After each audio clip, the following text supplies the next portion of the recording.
BJP నాయకులు అల్జపూర్ శ్రీనివాస్ గారు ధర్మేంద్ర ప్రధాన్ గారి రాజీనామా నీటి లీకేజీలో కేంద్ర ప్రభుత్వ వైఫల్యాన్ని అధికారికంగా అంగీకరించినట్లేనా? మీరేం చెప్తారు? నమస్కారం మీకు తోటి ప్రేక్షకులందరికీ.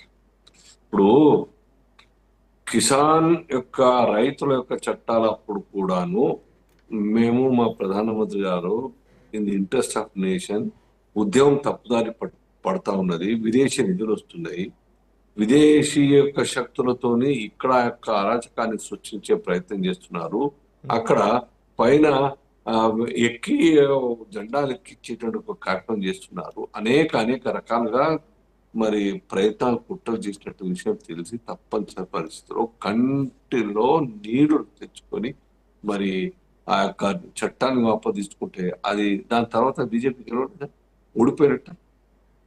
ప్రజల యొక్క మద్దతు మా ప్రభుత్వానికి ఉన్నది. ప్రజలు దేశ పరిపాలన గురించి గత అనేక సంవత్సరాలుగా ఈ దేశం గురించి ఆలోచిస్తూ పనిచేస్తున్న విషయాన్ని గుర్తిస్తున్నారు.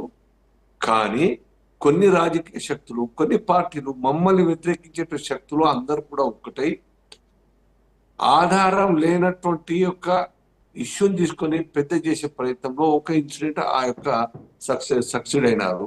అదేవిధంగా ఇక్కడ ధర్మేంద్ర ప్రధాన్ గారు స్వయంగా చాలా మంచి మాట చెప్పినారు. మన కోటేశ్వరరావు గారు ధర్మేంద్ర ప్రధాన్ గారు చేసింది లేదు, మేము ఒప్పుకుంటామన్నారు. ధన్యవాదాలు. అది ఎన్టీఏకి ఇచ్చిన నేషనల్ టెస్టింగ్ ఏజెన్సీకి అప్పయిపోయినారు. వాళ్ళు కండక్ట్ చేయాలి ఎగ్జామ్స్. వారి ద్వారా జరిగిన తప్పును మేము తప్పనిసరిగా ఆ యొక్క జస్టిస్ రాధాకృష్ణన్ గారి యొక్క కమిటీ వేయడం జరిగింది. సిబిఐ ద్వారా ఎంక్వైరీ జరుగుతూ ఉన్నది. అనేక మంది అరెస్టులు అయినారు. ప్రాసిక్యూట్ చేయడానికి ప్రాసెస్ నడుస్తూ ఉన్నది. అయినా వారి యొక్క ప్రమేయం లేకుండా, తప్పు లేకున్నా కానీ మేము ఆ యొక్క వాస్తవాలు బయటకు తీసుకొచ్చి మరి శిక్షించే ప్రయత్నం చేస్తున్నాం. బట్ కొందరు యూత్ విద్యార్థులు వారి యొక్క ఆలోచనలు, ఆవేదన మేము గౌరవిస్తాం. విద్యార్థుల యొక్క మానసిక వ్యధ, క్షోభ వాళ్ళని గౌరవిస్తాం. ఉద్యమించడానికి కూడా మేము వ్యతిరేకించాం. కానీ ఈ యొక్క 10-15 రోజులుగా కొనసాగుతున్నటువంటి అనేక మంది రాజకీయ నాయకులు ఇన్వాల్వ్ అయ్యి అసలు విషయాన్ని పక్కన పెట్టి ఏ రకంగా కామెంట్ చేస్తున్నారు చూసినాం మనం. ఏ రకంగా వ్యక్తిగతంగా పార్టీని కావచ్చు, హిందుత్వాన్ని కావచ్చు, లేదంటే ఇతరత్ర అనేక అంశాల మీద ఆ యొక్క నాయకుల యొక్క ఎజెండా మరి అదే పనిగా మాట్లాడుతున్న విషయాన్ని చూసినాం. పాపం వీళ్ళందరూ కూడా నిజాయితీగా, నిస్వార్థంగా పిల్లలంతా బయటకు వచ్చి రోడ్ల మీద జంతర్ మంతర్ చేస్తున్న ఉద్యమాన్ని కాస్త కొందరు వారు హైజాక్ చేసే ప్రయత్నం చేసినాం. దాని తర్వాత చూసినాం ఒక స్కానర్ లో 2 బ్యాగులో కంట్రీ మేడ్ పిస్టల్స్ దొరికినాయి. రాళ్ళు, లారీలో కొన్ని రాళ్ళు వచ్చినాయి, బోల్డర్స్, చిన్న బోల్డర్స్. ఏ రకంగా అక్కడ చాలా అబ్సీన్ మాటలు, అబ్సీన్ వ్యవహారాలు, ఏ రకంగా మహిళలు కించపరుతులు, కూడా ప్రధానమంత్రి కించపరుతున్నారు. అంటే మీరు ఏం చెప్తున్నారు? విద్యార్థుల ముసుగులో విద్రోహ శక్తులు జాయిన్ అయ్యారనా? 100% చక్రి గారు, విద్యార్థులు వారు నిజాయితీగా ప్రయత్నం చేస్తున్నారు. మేము దాన్ని తప్పుపడతలేము. ప్రజాస్వామ్యం ఉన్నది. ఆ యొక్క ఆవేదనను, ఆలోచనలు షేర్ చేసుకోవడానికి, ఉద్యమించడానికి అవకాశం ఉన్నది. రాజ్యాంగం ఇచ్చి ప్రజాస్వామ్యం. కానీ దాన్ని అడ్డుపెట్టుకొని ఇష్టార్థంగా చేసి దేశంలో శాంతి భద్రతలు లేకుండా దెబ్బతీసే ప్రయత్నం చేయడం, కుట్రలో భాగంగా ప్రభుత్వాన్ని అస్థిరపరిచే ప్రయత్నం, దేశ యొక్క ప్రతిష్ట మంటగలిపే ప్రయత్నం.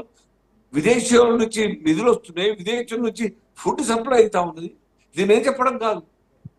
సాక్షాత్తు ఎలక్ట్రానిక్ మీడియా వాళ్ళు అడిగినప్పుడు తినేవాళ్ళు, పంచేవాళ్ళు ఎక్కడి నుంచి వచ్చిన విషయం చెప్పినారు. Food from where it was supplied అని చెప్పేసి ఇది ఓపెన్ టీవీలలో వస్తున్నది కదా. అయితే శ్రీనివాస్ గారు, విద్యార్థులు తమ భవిష్యత్తు కోసం నిరసనలు తెలుపుతుంటే ఎందుకు వారిపైన కేసులు పెట్టాల్సి వచ్చిందంట, ఏం చెప్తారు? నేను అదే చెప్తున్నాను. కేసులు నిజమైన విద్యార్థి యొక్క అనుయాయులు వాళ్ళందరూ కూడాను వాళ్ళని తీసేస్తామని ఒప్పుకోవడం జరిగింది. బట్ యాంటీ సోషల్ ఎలిమెంట్స్ మీద తప్పనిసరిగా యాక్షన్ తీసుకుంటే నా విశ్వాసం. వాళ్ళని ఏ కోశాల్లో స్పేర్ చేయడానికి వీల్లేదు. చట్టం తమ చేతుల్లో తీసుకొని కుట్ర పన్ని ఈ దేశాన్ని అస్థిరత్వ పరిచేటువంటి ఒక ప్రయత్నం చేస్తుంటే ఎవరి ద్వారా ఇన్స్టిగేట్ చేసి ఎవరి ద్వారా డబ్బు తీసుకొని డబ్బులు తెప్పించుకొని వాళ్ళు పంపిస్తే ఇక్కడ డిస్టర్బ్ చేసే ప్రయత్నం చేస్తుంటే కేసులు చేద్దాం. విచిత్రం. కేసు కావాలి. దేశం శాంతియుతంగా ఉండాలి, దేశం ఐకమత్యంగా ఉండాలి, సురక్షితంగా ఉండాలంటే చట్టాలు మనం రాసుకున్న చట్టాలు డాక్టర్ అంబేద్కర్ గారి యొక్క టీం మొత్తం కూడా రాసినటువంటి చట్టాలని లాని రాజ్యాంగాన్ని మనమంతా కూడా పరిరక్షించాల్సిన బాధ్యత కాలేదా? రాజస్థాన్ కాలేదా? కాంగ్రెస్ హయాంలో ఐఎమ్ టాకింగ్ అబౌట్. అప్పుడు ఎవరు రాజీనామా చేయలేరు. అప్పుడు రాజీనామా చేయాలని చెప్పి వీళ్ళందరూ సోకాల్ కమిటీ ఎవరు మాట్లాడలేదు. మేము మాత్రమే మా హయాంలో మా ప్రమేయం లేదని అడ్మిట్ చేస్తున్నాయి చాలా మంది. మమ్మల్ని రాజీనామా చేయాలని డిమాండ్ చేస్తూ టార్గెట్ చేసి మాట్లాడు. నిజాయితీగా మాట్లాడితే అందరి యొక్క తప్పులు లేకపోతే అందరి హయాంలో జరిగినటువంటి ఇష్యూస్ గురించి రేజ్ చేయాలి, విషయాలు ఉటంకించాలి. వన్ సైడెడ్ గా కావాలని మమ్మల్ని టార్గెట్ చేసి మాట్లాడలేదు. ఆ మాటల్లో నిజాయితీ ఎక్కడున్నది మరి చెప్పండి, సమానత్వం ఎక్కడుంది చెప్పండి. రైట్, మాట్లాడదాం. అన్ని రాష్ట్రాలు జరుగుతున్నాయి కదా, మేము సమర్థిస్తలేము. జరిగేందుకు వాళ్ళు చేసిన కాబట్టి మా దగ్గర కూడా అయింది, మాఫ్ చేయాలని చెప్తలేము.